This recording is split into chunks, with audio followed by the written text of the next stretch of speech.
Welcome back, everybody, to the Success Partner Podcast. I'm your host, Daya Naef, and today I'm super excited to have Neil Katz in the studio. He is with Exceptional HR Solutions, and we were just rapping a little bit before the show about how AI is coming into the HR industry and also how it comes into the legal industry, which is my sandbox. And anyway, we just wanted to learn more about Neil and what he does. So, Neil, take it away. Well, good morning, Dan. Thank you for having me in the studio. I'm excited to be here, and I'll just give you a highlight of what we do. Is we provide fractional HR services to small to medium-sized companies throughout the United States in all industries. And people are like, well, the rule is you're supposed to niche. You're really supposed to hone in on one area or one group. And our philosophy is people are people. Whether you're in a law firm or in HR or in operations or fast casual restaurants or distribution, marketing, manufacturing, it doesn't matter. People are people. So we really focus our company and our resources to help entrepreneurs, leaders, really let them get out of the world of HR and let us manage that function for them. So we truly can become their people experts and allow them anywhere from 10 to 30% of their time back. Imagine having that much time back so we can manage it for you and streamline the workflows, the processes, and as I love to say, eliminate some of that drama and trauma that leaders face every day.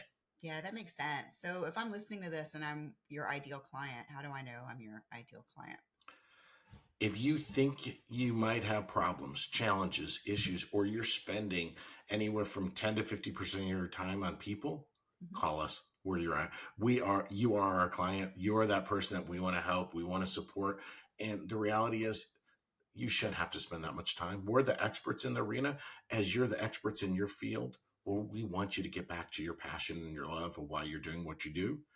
And many a times it's just you don't have the knowledge to bench. And we do. We've been doing this. My team combined, we have over 450 years of HR expertise across multiple industries and companies throughout the world. We've Well, got you covered. how'd you get into doing this? Well, the short version of the story is over 25 years ago, I was in retail operations. I was in an interview. I had an exceptional interview. Things were going really well. And the interviewer, who was the head of HR at that time, says to me, Neil, you're in the wrong department. I said, excuse me? She goes, you belong in HR. I said, yeah, I don't think so. Not that department. That department's the one that gets in my way and doesn't let me do my job. And she's like, one, that's why I want you in the department. And two, you are a people leader. I need people like you to lead in the people function. That was over 25 years ago. And as I like to tell people, it was the decision I did not make. Mhm. And it's the best decision I never made getting into the HR function. And I love it. It's been an amazing career. And she was 100% right. And even today, that's what I look for in people on my team and throughout our company and throughout other companies. How do we find their true passion and get them to where they belong, even if they don't know it themselves? Yeah, that's very refreshing. I think when people think about people ops and HR and whatever, they sort of do have that sort of little bit of cringe going on there, Mm-hmm. and it sounds like you're coming really from the people side, the passionate side. We want to help. Look, we're a partner like all the other functional areas you have: finance, accounting, marketing, supply chain, logistics, compliance. We're partners to help these businesses be successful. If HR is a barrier, then we're not doing it right. Wow, that's brilliant. Can you share us a short success story? Yeah, actually, I could share lots of them, but I'll share one of them where we'll go into a company, and we had a company that literally said, Neil, we're just we have a bad HR function. And we dug in and we went in and did an assessment and understanding of the business. We dug through it, really understood it, and then we built a plan. And over about a 6 to 12 month period, we rebuilt the foundation of HR for this company.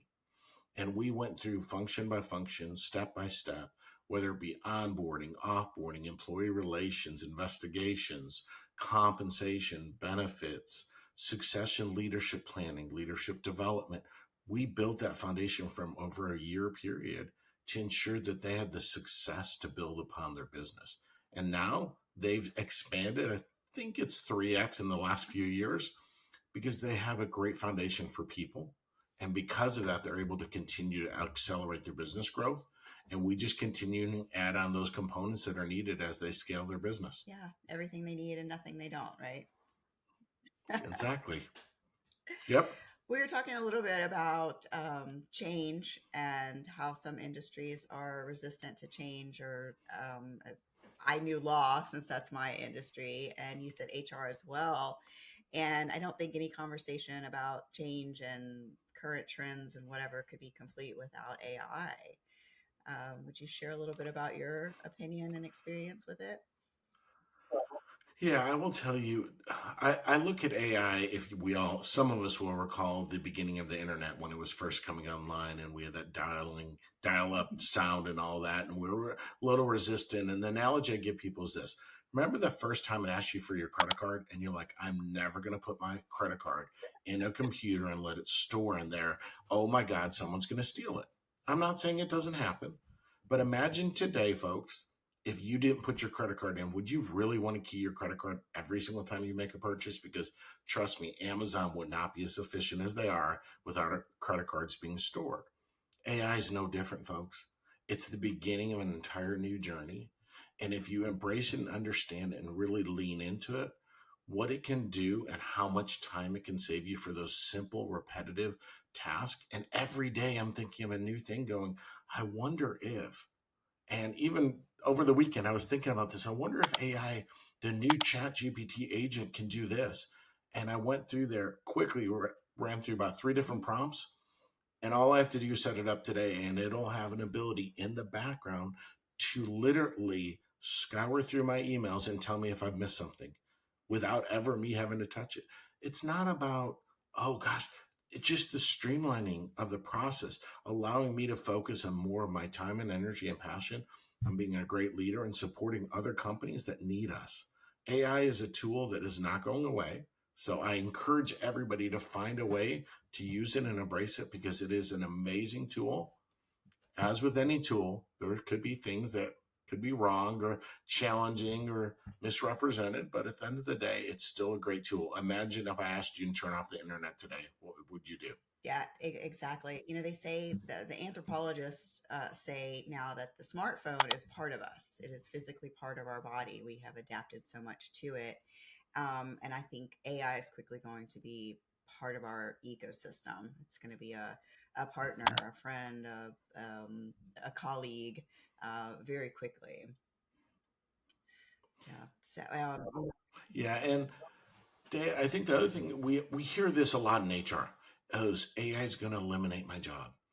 I will tell you, I heard a great saying a while back, not too long ago, but long enough for people to understand is this: AI will not eliminate a job. AI will take the job of the people not using it to help their job be more effective and mhm. efficient.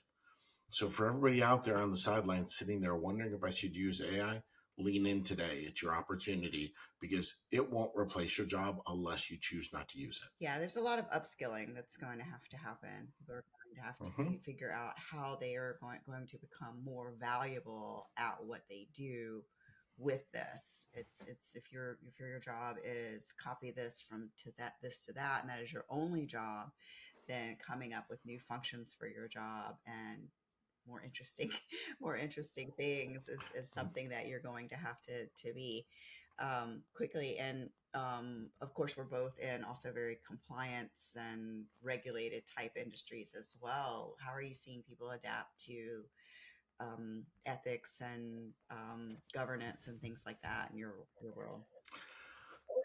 We're starting to see an elevation in even the number of clients, our current clients and potential future clients reaching out and asking for AI policies. What is our AI policy? And the only thing I'll say is I think every company should have one. Please recognize you probably need to update it quarterly.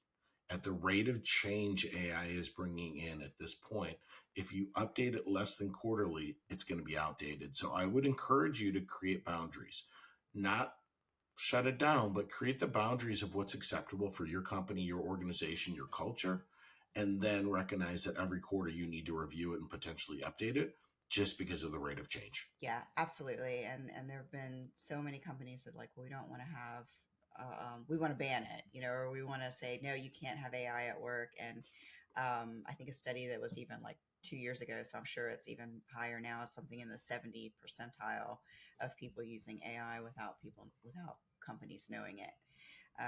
It does seem obvious. Like I see the emails and I see how things are written and just sort of little turn of phrase.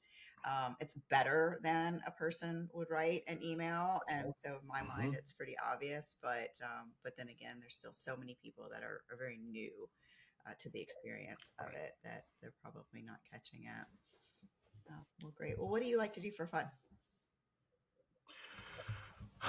I'm not doing much fun these days. Most of my fun is work, or I will tell you, I really do like playing in the AI realm.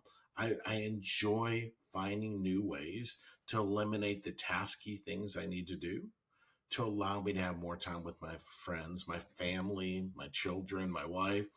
Those are the things I just enjoy tinkering in that realm. And AI has been an exceptional place for that. And so I'm hoping to continue and do that and have some fun. And then maybe if I get a little bit more time, maybe do some barbecuing this fall. Ah, that'll be nice. That'll be nice. You're in Yes, Texas, so you're known for a certain brand of barbecue, which is good.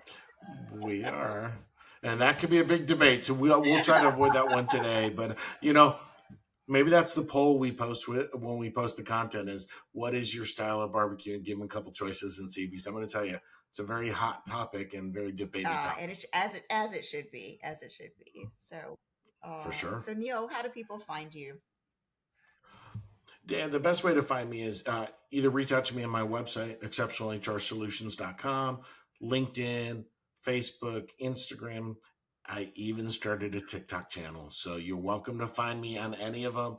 Please reach out. And look, if you just wanted to talk, bounce a question off me, ask a simple challenge you're struggling with, let us know. We're always going to be here to support and help you. That's very generous, Neil, and I really do hope some of our audience members take you up on that. Well, this has been wonderful getting to know you. Thank you, everyone, for listening. This has been another episode of the Success Partner Podcast. I'm your host, Daya Naef. Please like, subscribe, and stay tuned.